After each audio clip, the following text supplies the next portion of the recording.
पिंपरी चिंचवडमध्ये महाविकास आघाडीची महत्त्वपूर्ण बैठक पार पडली। भाजप विरोधात जवळपास सर्वच राजकीय पक्ष एकत्र आले आहेत। बैठकीला काँग्रेस, मनसे, राष्ट्रवादी, शरद पवार गट तसंच शिवसेना उद्धव ठाकरे गट या पक्षासह रासपचाही समावेश होता। महाविकास आघाडीच्या बैठकीनंतर त्यांच्याशी संवाद साधला आमचे प्रतिनिधी कैलास पुरी यांनी। पाहूया। महापालिका निवडणुका जाहीर होताच पिंपरी चिंचवडमध्येही राजकीय घडामोडींना वेग आलेला आहे।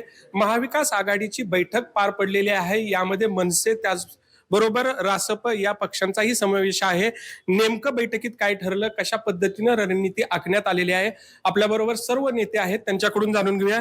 काय सांगाल, काय बैठकीचा अजेंडा होता आणि कशा पद्धतीने?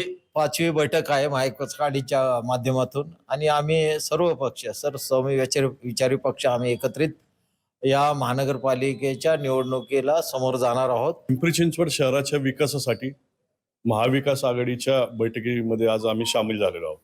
बरोबर 2 ते 3 बैठका आमच्या पार पडलेल्या आहेत। या शहराच्या विकासासाठी, मराठी माणसांसाठी आम्ही सगळेजण महाविकास आघाडी बरोबर आहोत। आम्ही महाविकास आघाडी म्हणून निवडणुकीला सामोरं जाणार आहोत। पहिल्या दिवसापासून आमची भूमिका तीच आहे। महाविकास आघाडीला कुठेही तडा न जाता जे जे पक्ष संघटना लोकशाही संविधान वाचवण्यासाठी शिव फुले शाहू आंबेडकर विचाराचे पक्ष आमच्यासोबत येत असतील तर आम्ही त्यांना घ्यायला तयार आहोत। जर अजितदादांनी महाविकास आघाडीसोबत येण्याचं मान्य केलं तर आम्ही त्याचं स्वागत करू।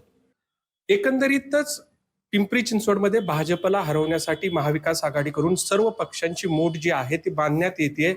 मात्र जागा वाटप आणि इतर गोष्टीमध्ये ते कशा पद्धतीनं मार्ग काढतात आणि भाजपला ते कशा पद्धतीनं रोखतात हे पाहणं महत्त्वाचं ठरणार आहे। कैलासपुरी, झी मीडिया, पिंपरी चिंचवड।